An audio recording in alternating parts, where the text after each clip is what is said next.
Le PIC a terminé son analyse sur les programmes pour l'éducation des candidats Les Républicains à la primaire. Cette grille représente leur positionnement sur deux thèmes. Sur le thème de la centralisation des décisions ou de l'autonomie donnée aux établissements, et l'autre thème qui est: sont-ils plutôt traditionnalistes dans le contenu de l'éducation ou sont-ils favorables aux nouvelles méthodes? On peut voir que globalement ils se retrouvent dans la même zone. Ils sont pour une autonomie croissante des établissements et des équipes pédagogiques et plutôt des contenus traditionnels et des formes d'enseignement traditionnelles, sauf François Fillon sur quelques détails qui peuvent avoir des propositions innovantes. Globalement, si on reprend le programme des Républicains à cette primaire pour l'éducation, les points communs sont donc un retour à l'enseignement classique, un rejet des nouvelles méthodes, un renforcement de la sécurité de la discipline et aussi pour Nicolas Sarkozy, le thème de l'immigration qui vient s'insérer dans le thème de l'éducation. Ils ont une préférence plus ou moins marquée pour l'élitisme, une volonté donc de rendre les établissements indépendants et de responsabiliser les équipes éducatives. Voyons à présent ce qui fait la différence du PIC par rapport à cette politique globalement consensuelle du côté des Républicains.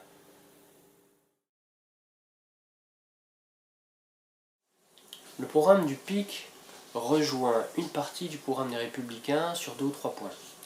Autonomie des établissements renforcée, responsabilisation des équipes éducatives, intégration des parents d'élèves dans la vie de l'école, et puis également le fait de changer la façon de gérer l'orientation et d'intégrer dans le personnel qui fait cela des gens qui viennent du privé et qui peuvent utiliser leur réseau pour connecter les élèves au monde du travail. Il y a par contre 2 ou 3 critiques fortes du PIC sur les manques du programme des Républicains. Outre le fait qu'ils soient très classiques dans leur méthode, le PIC reproche au programme des Républicains de ne pas insister sur le fait qu'il faut apprendre aux élèves à apprendre. Ceci est un vrai souci dans un monde qui change et pour lequel plus de 60% des métiers vont disparaître et où les élèves vont devoir faire de nouveaux métiers demain.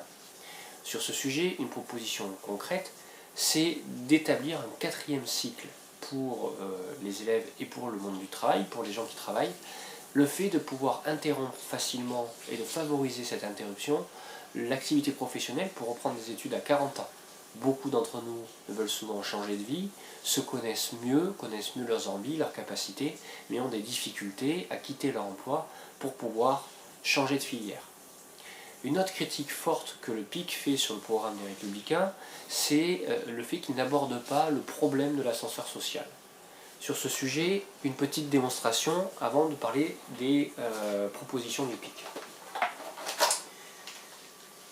Sur ce schéma, on peut représenter la société française au niveau de la vie professionnelle comme une pyramide avec des élites et puis une base, avec plusieurs strates plus ou moins poreuses. Première barrière pour les élèves, le fait de naître dans des familles qui ne connaissent pas les métiers et le fait de vouloir reproduire ce que nos parents ont vécu. Effectivement, ceux qui ont vécu dans des familles qui sont plutôt parmi les élites ont tendance à vouloir refaire la même chose et peuvent y arriver grâce notamment au réseau de leurs parents.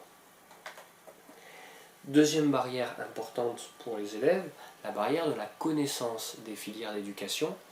En effet, quand on est issu d'une famille d'élite, on a plus la connaissance de quelles sont les écoles qu'il faut faire, quelles sont les filières pour arriver tout en haut, alors que quand on vient de la base, on est un peu ignorant et nos parents ne peuvent pas trop nous aider. Dernière barrière, la barrière classique et basique de l'argent. Pour faire des études, il faut parfois financer les inscriptions qui peuvent être à des tarifs élevés, il faut se loger, se nourrir, et certaines familles, malgré le système de bourse, ne peuvent pas suivre. Ainsi, la panne de l'ascenseur social peut s'exprimer au travers de ces 3 barrières. Barrière de l'éducation et de l'hérédité, barrière financière et barrière de la connaissance des filières et des formations pour pouvoir accéder à des métiers de haut niveau.